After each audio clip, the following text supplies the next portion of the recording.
Hi friends, ಎಲ್ಲರಿಗೂ ನಮಸ್ಕಾರ. ತುಂಬ ದಿನಗಳಿಂದ ಎಲ್ಲರೂ ಈ ಒಂದು PU ಉಪನ್ಯಾಸಕರ ಒಂದು ನೇಮಕಾತಿ ನಡೆದರೆ ಎಷ್ಟು ಹುದ್ದೆಗಳಿಗೆ ನಡೀಬೋದು, ಖಾಲಿ ಇರುವ ಹುದ್ದೆಗಳೆಷ್ಟು, ಕಲ್ಯಾಣ ಕರ್ನಾಟಕಕ್ಕೆ ಎಷ್ಟಿರ್ಬೋದು ಮತ್ತು ನಾನ್ HK ಈ ಕಲ್ಯಾಣ ಕರ್ನಾಟಕೇತರ ಈ ವೃಂದಕ್ಕೆ ಎಷ್ಟಿರ್ಬೋದು ಅಂತ ಕೇಳ್ತಾ ಇದ್ರಿ. ಆ ಕ್ವಶನ್ಗೆ ಇಲ್ಲಿದೆ ಉತ್ತರ. ಸೊ ನೀವು ಇಲ್ಲಿ ನೋಡ್ಬೋದು, ಈ ವಿಧಾನಸಭೆ ಅಧಿವೇಶನದಲ್ಲೇ ಅಥವಾ ಈ ಸಭೆಯಲ್ಲೇ ಕೇಳಿದಂಥ ಪ್ರಶ್ನೆಗೆ ಉತ್ತರ ಸಿಕ್ಕಿದೆ. ಈ ಪದವಿ ಪೂರ್ವ ಕಾಲೇಜುಗಳಲ್ಲೇ ಈ ಪದವಿ ಪೂರ್ವ ಕಾಲೇಜುಗಳಲ್ಲಿ ಕೊರತೆ ಇರುವ ಉಪನ್ಯಾಸಕರ ಸಂಖ್ಯೆ ಎಷ್ಟು ಅಂತ ಕೇಳಿದ್ದಾರೆ ಮತ್ತು ಆ ಉಪನ್ಯಾಸಕರನ್ನು ನೇಮಿಸಲು ಸರ್ಕಾರ ಕೈಗೊಂಡ ಕ್ರಮಗಳೇನು.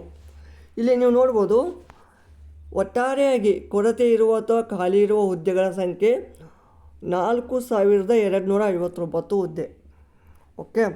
ಬಟ್ ಈ ಪದವಿ ಪೂರ್ವ ಸರ್ಕಾರಿ ಪದವಿ ಪೂರ್ವ ಕಾಲೇಜುಗಳಲ್ಲೇ ಕೊರತೆ ಅಥವಾ ಖಾಲಿ ಇರುವ ವಿವಿಧ ವಿಷಯಗಳ ನೇರ ನೇಮಕಾತಿ ಕೋಟಾದ ಹುದ್ದೆಗಳ ಪೈಕಿ 814 ಇಷ್ಟು ಉಪನ್ಯಾಸಕರ ಹುದ್ದೆಗಳನ್ನು ಭರ್ತಿ ಮಾಡಲಿಕ್ಕೆ ಆರ್ಥಿಕ ಇಲಾಖೆಯಿಂದ ಅಥವಾ ಈ ಸರ್ಕಾರದ ಅನುಮತಿ ನೀಡಲಾಗಿದೆ.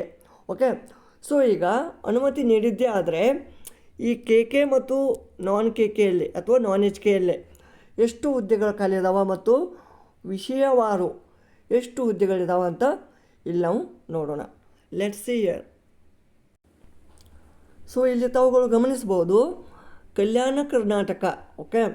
ಸೊ ಇಲ್ಲಿ ನೀವು ನೋಡ್ಬೋದು ಕಲ್ಯಾಣ ಕರ್ನಾಟಕ ಮತ್ತು ನಾನ್ HK.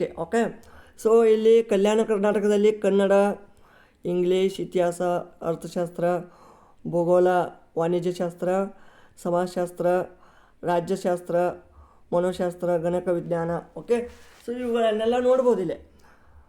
ಇವೆಲ್ಲ 5, 4 ಸಿಂಗಲ್ ಡಿಜಿಟ್ ಅದಾವ.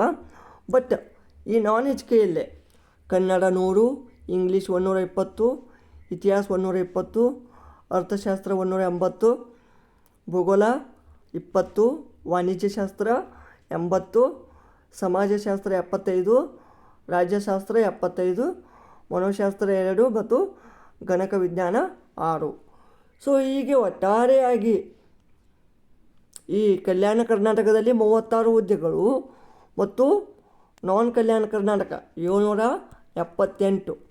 ಹೀಗೆ ಎಷ್ಟಾಗ್ತಪ್ಪ ಟೋಟಲ 36, 814 ಈ ಒಟ್ಟಾರೆಯಾಗಿ 814 ಹುದ್ದೆಗಳಿಗೆ ನೇಮಕಾತಿ ನಡೆಯುವುದಿದೆ. ಸೊ ಈಗ ಆಲ್ರೆಡಿ ಆರ್ಥಿಕ ಇಲಾಖೆಯಿಂದ ಅನುಮತಿ ಸಿಕ್ಕಿದೆ. ಓನ್ಲಿ ಜಸ್ಟ್ ಅಧಿಸೂಚನೆಯನ್ನು ಹೊರಡಿಸುವುದು ಅಷ್ಟೇ ಬಾಕಿ ಇದೆ. ಅತಿ ಶೀಘ್ರದಲ್ಲಿಯೇ ಈ ಅಧಿಸೂಚನೆಯನ್ನು ನೀವು ನೋಡ್ಬೋದು. ಸೊ ಇದಿಷ್ಟು ಈ PU ಉಪನ್ಯಾಸಕರ ಹುದ್ದೆಗಳ ಬಗ್ಗೆ ಕಿರುದಾದ ಮಾಹಿತಿಯಾಗಿತ್ತು. ಈ ವಿಡಿಯೋ ಇಷ್ಟವಾದಲ್ಲಿ ಲೈಕ್ ಮಾಡಿ, ಕಮೆಂಟ್ ಮಾಡಿ ಹಾಗೂ ತಪ್ಪದೇ ಸಬ್ಸ್ಕ್ರೈಬ್ ಮಾಡಿಕೊಳ್ಳಿ. ಧನ್ಯವಾದಗಳು.